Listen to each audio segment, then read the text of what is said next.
प्रतिबिंब से और आत्मा से प्रेम किया जा सकता है, ब्याह नहीं किया जा सकता। क्योंकि प्रतिबिंब और आत्मा ये दोनों हमसे अलग नहीं है। ब्याह के लिए एक अलग व्यक्ति चाहिए, एक हमसे कोई अलग हो, हमसे कोई जुदा हो, दो लोग चाहिए तब ब्याह संपन्न होता है। लेकिन कृष्ण और राधा इन दोनों में भेद है ही नहीं। किशोरी जी और ठाकुर जी में कभी भी कदापि कोई भेद नहीं है। किशोरी जी से प्रार्थना की ठाकुर जी ने कि आप पधारो और प्रेम की स्थापना के लिए आप भूमंडल पर सूर्य के ही अवतार वृषभानु जी के यहां पर आप अवतरित हो।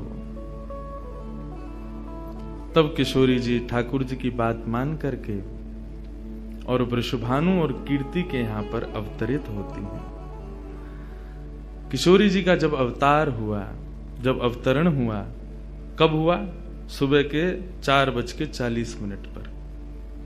ठाकुर जी के जितने भी अवतार हुए या तो दिन में 12 बजे हुए या रात में 12 बजे हुए, लेकिन किशोरी जी का अवतरण भोर में ब्रह्म मुहूर्त में सुबह 4:40 पर हुआ। क्यों? बोले राम कृष्ण आदि जितने भी ठाकुर जी के अवतार हैं राक्षसों के वध के लिए आते हैं, तो या तो सूर्य की तेज ताप में उनका जन्म होता है, मानो वे प्रकाश स्वरूप हैं ऐसा भाव बताते हैं, या रात्रि में 12 बजे होते हैं वो इसलिए होते हैं, वो मानो ऐसा भाव रखते हैं कि चंद्रमा अंधेरे को दूर करता है, वो ज्ञान का प्रकाश है, वो ज्ञान है, उससे अंधेरा दूर होता है। तो ठाकुर जी रात्रि प्रकट होकर के ऐसा भाव रखते हैं कि काले निशा, काला ज्ञान जितना भी है धरती पर उसको दूर करने के लिए हम पधारे हैं। लेकिन किशोरी जी का जो अवतरण है वो 4:40 ब्रह्म मुहूर्त में होता है। उसका क्या भाव है?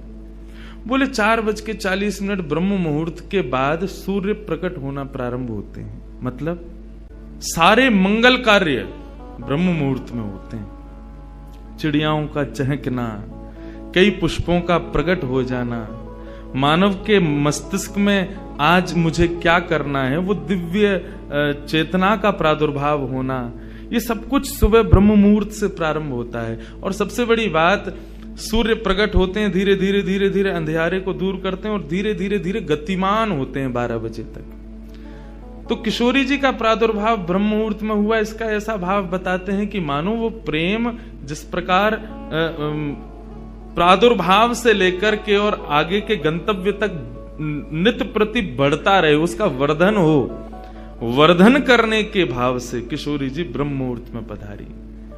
क्योंकि वर्धन होना ही एक नवीन दिन का ब्रह्म मुहूर्त से प्रारंभ होता है। ऐसे ही प्रेम का वर्धन, भक्ति का वर्धन, भाव का वर्धन, उन सब का वर्धन करने का प्रतीक है किशोरी जी, इसलिए ब्रह्म मुहूर्त में जन्मी है। किशोरी जी का प्रादुर्भाव हुआ, पूरे बरसाना में आनंद उत्सव मनाया गया, सब नाच रहे हैं, गा रहे हैं, आनंद मना रहे हैं। नंद बाबा भी आए, यशोदा जी भी आई हैं, उन्होंने भी आकर के वृषभानु जी को बधाई दी है। सब कुछ हुआ, लेकिन किशोरी जी के प्रादुर्भाव में एक वैचित्र था। क्या? दिन बीत गए 8, लेकिन किशोरी जी ने अभी तक नेत्र नहीं खोले। अभी तक किशोरी जी केवल एक छोटी सी बालिका हैं, एक सुकुमारी हैं, परंतु अभी तक किसी को भी किशोरी जी के नेत्रों का दर्शन नहीं हुआ। अभी तक किशोरी जी के नेत्र नहीं खुले हैं। इस बात से कभी कभी चिंतित हो जाते हैं वृषभानु जी और कीर्ति कि हमारी लाली है तो गई है, लेकिन पता ना क्यों अपने नेत्रन को नहीं खोल रही है। कभी कोई संत आ जाए, कोई वैष्णव आ जाए, कोई ब्राह्मण आ जाए, तो उनसे निवेदन करते हैं कि हमारी लाली नेत्र नहीं खोल रही। तब देवताओं ने नारद जी को भेजा, आप जाओ और जाकर के वृषभानु जी के इस मन के भाव को पूर्ण करके आओ, किशोरी जी के सुंदर नेत्रों का दर्शन उनको कराओ। तब श्री नारद जी महाराज का आगमन हुआ। नारद जी जैसे ही आए तो वृषभानु जी ने नारद जी को देखते ही सबसे पहले अपने पुत्र को बिठा दिया। श्री दामा से मिलो, हमारा लाला है। नारद जी उससे मिले, उसका सब देखने लगे। नारद जी मन में विचार कर रहे हैं कि ये उनसे कब मिलवाएंगे, किशोरी जी का दर्शन कब होगा? 2-3 दिन तक नारद जी विचरण करते रहे बरसाने में। वृषभानु जी का मन तो होता है कि मैं इनसे कुछ कहूं, कुछ पूछूं, थोड़ा किशोरी जी के बारे में, अपनी लाली के बारे में न कछु जानूं, लेकिन अभी वो भाव प्रकट नहीं हो रहा है। तब एक दिन एक छोटी सी बरसाने की लाली को जब नारद जी महाराज खिला रहे थे और उससे प्रेम चर्चा कर रहे थे, ये दृश्य जब वृषभानु जी ने देखा, उन्होंने तुरंत नारद जी के चरण पकड़े और कहा, हे भगवान, हमारी एक लाली भई है, बहुत सुंदर है, सुकुमारी है, नन्ही सी है, अभी वाकु देख करके स्पर्श करवे में डर लगे कि कहीं हमारे स्पर्श से कोई कष्ट ना है जाए, या हमारे हम सबन को दर्शन भी ना करा में। लेकिन महात्मन आपसे पूछना चाह मैं, हमारी लाली नेत्र नहीं खोल रही है, कहा भाव है? नारद जी तो तुरंत बोले, अरे तो तुमने इतने दिन से क्यों नहीं बताया? वो तो पहले से ही बैठे थे तैयार कि ये जल्दी बोले तो मैं जाऊं, जाकर के दर्शन करूं। बोले संकोच है रहे हो? बोले संकोच मत करो, अभी लेके चलो। कहां है तुम्हारी लाली, मुंह को बताओ। नारद जी महाराज जा रहे हैं वृषभानु भवन में। एक बेड़ी पार की, दूसरी बेड़ी पार की, तीसरी बेड़ी पार की।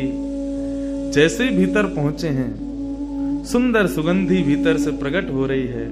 सामने स्वर्ण जटित एक पालना है, और जैसे उस पालने में जाकर के नारद जी ने दर्शन किया, कमल कली को वृषभानु की लली को रंग, कैसा रंग है? बोले जैसे कमल की कली हो मैं ना, ऐसी श्री वृषभानु नंदिनी है। नारद जी ने जैसे उनको दर्शन किए हुए आनंदित है गए। वृषभानु जी बोले, हमारी लाली नेत्र नाए खोल रही है, आप कृपा करो ना। नारद जी बोले, एक मंत्र पढ़ना पड़ेगा, कुछ करना पड़ेगा, तंत्र मंत्र करना पड़ेगा, तब आपकी लाली बोलेगी। वृषभानु जी बोले, देख लो, संभल के करियो, हमारी लाली बहुत कोमल है, वो ना स्पर्श नहीं करेंगे, दूर बैठ के करेंगे। वृषभानु जी बोले, तो करो। बोले आपको पहले बाहर जानो पड़े, वो एकांत में करेंगे। कीर्ति वृषभानु जी को देखें, बोले लाली को अकेला तो नहीं छोड़ेंगे। बोले नहीं बाबा, विश्वास पात्र हम कर सके। वृषभानु जी और कीर्ति दोनों जैसे ही बाहर पधारे, नारद जी ने गेट बंद कियो, तुरंत चरणन में प्रणाम कियो, और प्रणाम करके सीधे सन्मुख बैठे हैं। हे कृष्ण मनोहारिणी जय वृंदावन प्रिया, जय भ्रू मंगल ललिता, जय वेणु नवाकुल, जय कृष्ण मनोहारिणी जय वृंदावन प्रिया, जय भ्रू मंगल ललिता, जय वेणु नवाकुल। जैसे ही नारद जी के मुख से ये शब्द प्रकट हुआ, जय कृष्ण मनोहारिणी, ये कृष्ण मनोहारिणी शब्द जैसे ही नन्ही सी श्री किशोरी जी के कान में कृष्ण शब्द गयो, कृष्ण शब्द जाते ही नन्ही सी किशोरी जी के नेत्र अपने आप धीरे धीरे धीरे धीरे खुलन लगे। मुख पर एक प्रसन्नता सी प्रकट है गई। नन्ही सी किशोरी अभी करवट लेनो भी नहीं जाने, लेकिन जैसे ही बार बार ये श्लोक का गान नारद जी के द्वारा हो रहा है, जय कृष्ण मनोहारिणी जय वृंदावन प्रिय, इसको सुनकर के किशोरी जी जो अभी करवट लेनो भी ना जाने, वो अपने पालना को पकड़ करके अपने पालना से उछक करके वहीं से झांक करके श्री नारद जी को देख रही हैं। और नारद जी ने जैसे किशोरी जी के रूप को देखो है, सुंदर मृगनयनी किशोरी जी आज नारद जी को देख रही है। मुख में भी दांत ना है, बिना दांतन के किशोरी जी के मुखमंडल की प्रसन्नता देख करके नारद जी आनंद विभोर हो गए। नारद जी बोले, आपको ये कीर्तन भायो, आपको ये कीर्तन प्रिय लगो?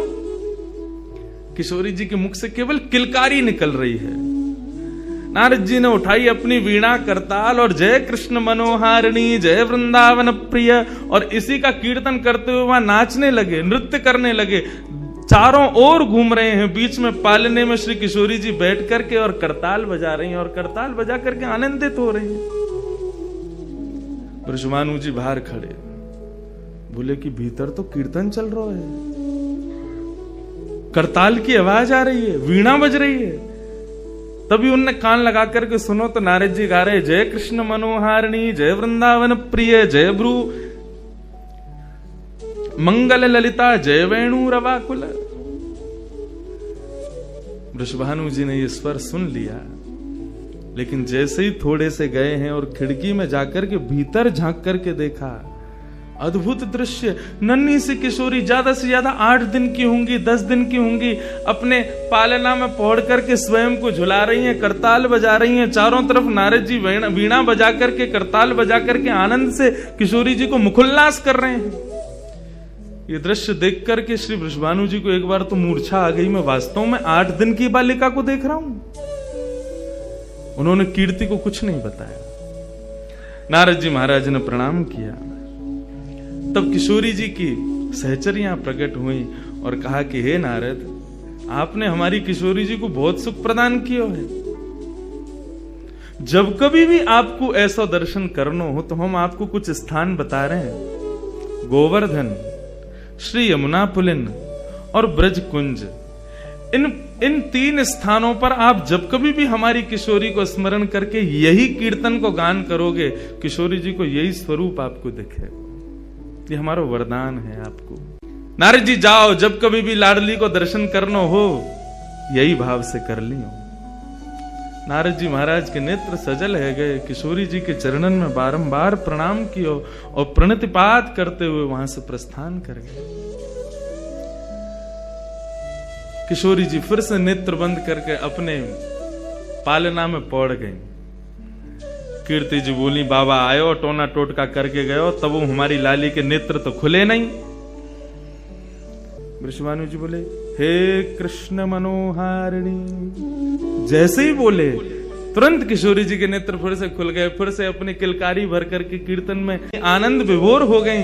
अब तो जैसे ही ये भाव देखो, वृषभानु जी ने कीर्ति को सुनायो, कीर्ति भी वही गा रही है। पूरा बरसानो आकर के श्री कृष्ण कीर्तन करने लगो और बीच में मध्य में बैठ करके किशोरी जी अपनी करताल बजा रही हैं, किलकिल करके हंस रही हैं, इतनी आनंद विभोर रह रही हैं। तब सबन को ये भेद पतो चलो, कहा कि ये श्री कृष्ण की आत्मा है, ये उनसे विलग नहीं है, वे ही आपको सर्वस्व है।